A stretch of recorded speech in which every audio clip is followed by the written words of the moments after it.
Olá, povo lindo de Deus! Estamos aqui para mais uma meditação sobre um texto bíblico, uma meditação sobre a graça de Deus, mais uma aulinha sobre essa graça maravilhosa, graça sobre graça. Nós tivemos um longo período estudando sobre a escatologia consumada, é o que nós cremos e defendemos. E agora nós vamos, então, dar umas aulinhas sobre outros textos bíblicos e, se precisar, nós voltamos ao tema escatologia consumada, tudo bem? E hoje, então, eu gostaria de falar com vocês sobre esse casal que aparece ali no início da igreja, Ananias e sua esposa Safira. A história desse casal se encontra no capítulo 4 de Atos, a partir do versículo 36 e avança ali para o capítulo 5. Eu vou dizer para vocês uma coisa, eu sempre me espantei com esse texto. Eu pensava assim, meu Deus, mas se a lei do olho por olho, dente por dente, que aliás era uma lei que Moisés usou para o povo de Deus, é uma lei de talião, e muita gente diz assim, mas por que Moisés aplicou essa lei, olho por olho, dente por dente? Que lei cruel, isso não é coisa para os filhos de Deus. Mas a gente vê a graça ali. Aliás, tem vários textos, vários episódios no Antigo Testamento em que nós vemos a graça de Deus sendo manifestada. Isso dá uma série de mensagens, eu posso pensar nisso. E essa lei é uma delas, porque o povo seguia a seguinte lei: se um roubasse um gado, um animalzinho do outro, ele era morto por ter roubado um animalzinho do outro. Se um machucasse o pé do outro, ele morria porque tinha machucado o pé. Então vem essa lei de talião, olho por olho, dente por dente. Gente, se te arrancou um olho, arranque um olho também, não precisa matar. Viram como a graça está presente? Por isso que Moisés aplicou ao povo, foi graça, arrancou um olho, fique só no olho. Aí Jesus vem com a graça realmente e diz assim, ó, se alguém te bater numa face, dê a outra. Porque Jesus é que vinha mesmo, é que viria mesmo para instaurar a graça de Deus ali entre o povo. Mas a lei de talião que Moisés usou já tinha mais graça do que a outra, que era uma vida por uma coisa simples. Então, vocês vejam que tem graça presente. Tem graça, tem misericórdia presente. Aí eu me espantava com esse texto de Ananias e Safira, que conta o texto, que conta a história de Ananias e Safira, um casal que participou ali das primeiras conversões, da primeira igreja. Mas eu me espantava por quê? Eu pensava assim, mas meu Deus, se já é Novo Testamento, isso aí é coisa da lei. O casal leva uma porção da oferta lá, do que ele vendeu, depois vocês leiam, tá bom? No texto lá, capítulo 4, a partir do versículo 36 de Atos. E eu pensava, 2 crentes morrerem por causa de dinheiro, por causa de oferta, e morrerem ali diante de todos os irmãos, eu ficava intrigada com isso. Até que depois de ouvir tanto nas igrejas que aquele casal morreu porque não deram o dízimo completo, porque dízimo é dízimo e eles roubaram do dízimo do Senhor, então eles morreram. Depois de eu ouvir tanto sobre isso, quando eu entendi a graça de Deus realmente, quando eu entendi a graça, eu entendi alguns pontos nesse texto. Primeiro, que a graça de Deus sempre esteve presente na história da humanidade, apontando para o que Cristo viria a fazer. Mas o entendimento da graça só começou a ser ensinada com o apóstolo Paulo e só se concretizou com a derribada do templo de Jerusalém e com o cumprimento de tudo que Daniel havia profetizado e que Jesus também profetizou, que viria juízo sobre aquela geração. Depois desse cumprimento é que a graça foi instaurada, porque enquanto o templo estivesse de pé, a graça não se instauraria completamente entre aquele povo que era praticamente judeu. Os apóstolos todos judeus. Então, Paulo é chamado para ensinar a graça de Deus. Mas o véu estava rasgado. Mas as ofertas continuavam. O dízimo continuava. Os jejuns continuavam. Tudo continuava ali. As ofertas pelos pecados. O cordeiro já havia morrido. Mas no templo continuava se oferecendo cordeiro pelos pecados. No ano 70, quando esse templo veio abaixo, então a graça foi realmente concretizada, instaurada ali entre aquele povo. Então eu entendi o porquê de Atos 4 ainda ter um ato como esse. Estão entendendo, irmãos? Eu cheguei a esse entendimento. Então, na cruz, o consumado de Jesus Cristo alcançou o propósito de rasgar o escrito de dívida, de perdoar os pecados, a transgressão da lei que caía sobre os ombros dos judeus, não nosso. Então, Cristo rasgou esse escrito de dívida ali dos judeus com a lei. Para nós não precisava, porque nós não temos lei, nós não cumprimos. Os gentios não cumpriam a lei. Tanto é que, ao se converterem, eles eram cobrados dos judeus sobre isso. Paulo veio para acabar com isso. Então, vamos ver. Os próprios discípulos foram tardios em entender, mesmo o véu se rasgando, mesmo Cristo morrendo na cruz. E tinha dito a eles que era para isso. Eles foram tardios em entender. Nós vamos ver vários episódios que comprovam isso ainda no chamado Novo Testamento. O Novo Testamento só veio com Paulo. Os 4 chamados evangelhos ainda viviam na lei. Nas mensagens de Jesus de Nazaré, nós vamos ver lei pura naquelas mensagens. Temos os conceitos de vida, lógico, mas muitos ensinamentos são para os judeus. Então, um dos episódios é precisar Deus mandar aquela visão, aquela ilustração para Pedro, de uma visão, de um lençol, cheio de animais imundos que os judeus não comiam, e a voz dizer, mata e come. E Pedro disse, de modo algum eu vou comer algo imundo, né? E Jesus disse, não considere imundo aquilo que Deus purificou. Deus estava, então, dando para ele uma visão de que Cornélio não era imundo por ser gentio.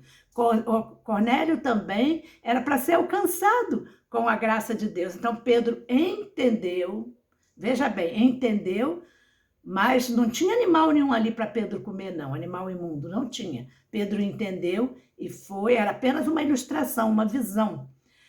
E foi lá pregar para Cornélio e houve, então, aquela boa receptividade de Cornélio com toda a sua família. Então, para entender a graça, Pedro teve que passar por essa visão.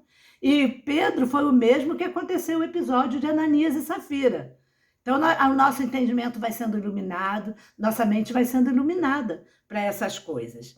Então, sendo assim, o que aconteceu naquela igreja com Ananias e Safira ainda era resultado da lei. Era a forma como eles entenderiam, aplicando a lei, a punição pelo erro, lei de Talião. Então, vamos ver. A igreja estava no seu início, logo após o Pentecostes, a igreja ficou pobre, e houve problema de escassez em Jerusalém, e outro problema. Conforme os judeus iam aceitando essas, que eles chamavam de seita, os do caminho, foi o primeiro nome que os discípulos do Senhor receberam, era os do caminho. Não tinha cristãos, cristianismo, não tinha isso ainda, era os do caminho. Conforme os judeus iam, então, se convertendo ali, muitos eram expulsos dos lares. Eu conheci uma judia que foi expulsa de casa por aceitar o evangelho. Eu conheço ela, não vou citar nome, mas eu conheço. E ela conta essa história. Então, vejam isso, se agora acontece, imagina naquele tempo, né? Então, eles eram expulsos das suas famílias. Os que criam Jesus pagavam um alto preço. O texto diz que cada um depositava, então, aos pés, não no bolso, aos pés dos apóstolos, as ofertas, que era para ajudar uns aos outros. Vocês vão ver lá que essa necessidade foi tanta que foi preciso que escolhessem, então, diáconos, né, que eram os operários, os que iam trabalhar nessa distribuição da cesta básica na igreja. Aconteceu tudo por causa desse contexto.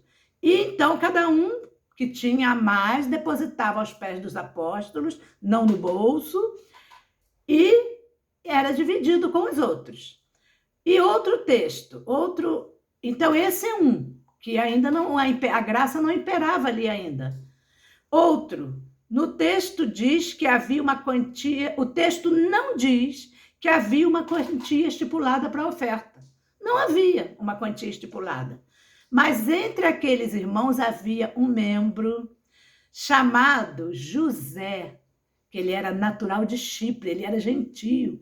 E o texto diz que ele, vendendo um campo, ele trouxe toda a quantia e depositou ali, na frente, né, aos pés dos apóstolos, para que fosse usado como benefício aos outros que haviam perdido tudo, haviam sendo deserdados por causa do Evangelho de Jesus Cristo. Esse José era tão generoso que todos o chamavam de Barnabé. Bar é filho. Barnabé quer dizer filho da consolação. Lembra quando Jesus falou para Pedro? Bar Jonas, estava chamando Pedro de filho de Jonas. Então vamos ver. Ele vendeu um imóvel, um campo, colocou toda a quantia na igreja para ajudar os necessitados. Igreja porque os crentes estavam reunidos. Por isso eu falei igreja, não é porque tinha um templo. Então vamos ver, havia também naquele mesmo lugar, naquela mesma congregação, esse casal, Ananias e Safira. Eles viram que o que José fez, o que Barnabé fez, lhe deu até o nome de filho da consolação, e ele era muito amado entre os irmãos. Eles pensaram assim, Barnabé está com muito ibope, nós queremos um pouco desse ibope para nós, e aí mora o perigo. Se uma pessoa tem um talento entre os irmãos, uma voz linda, se ele prega bem, eu não posso querer ser igual. Eu vou ser um Ananias e uma Safira, querendo ser igual. Então eles olharam para Barnabé e disseram, eu quero aquele bope de Barnabé. O desejo pelos holofotes tomou conta de Ananias e Safira. Olha, eles venderam então um imóvel, né? Tudo bonito. Se não fosse mentira, se não fosse a inveja. Eles venderam o imóvel, pegaram uma parte desse imóvel e trouxeram para os apóstolos.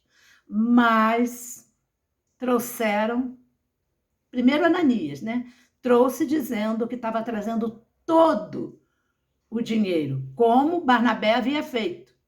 A igreja não cobrou nada disso deles, era só eles trazerem uma oferta de coração.